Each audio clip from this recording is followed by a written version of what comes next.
Welcome to the Salmon Runs YouTube. Enjoy the video. In this video, I will show how to make chocolate chip cookies the easy way. First, gather your wet ingredients. You will need 1 cup of softened unsalted butter, 3/4 cup of packed light brown sugar, and 1/4 cup of granulated sugar. Cream these together until they are light and fluffy, which usually takes about 2 to 3 minutes. Then, beat in 2 large eggs one at a time, followed by 1 teaspoon of pure vanilla extract, ensuring everything is well combined. Now, let's prepare our dry ingredients.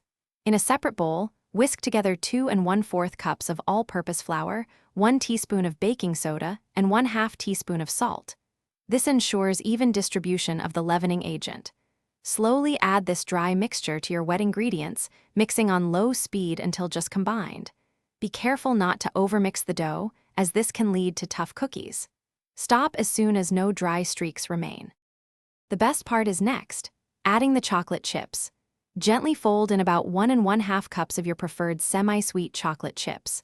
Once incorporated, cover your cookie dough and place it in the refrigerator to chill for at least 30 minutes or even up to 24 hours. This crucial step helps the flavors meld and prevents your cookies from spreading too much in the oven, ensuring a perfect texture. Finally, it's time to bake these delicious treats. Preheat your oven to 375 degrees Fahrenheit. Scoop rounded tablespoons of the chilled dough onto a baking sheet lined with parchment paper, leaving about 2 inches between each cookie.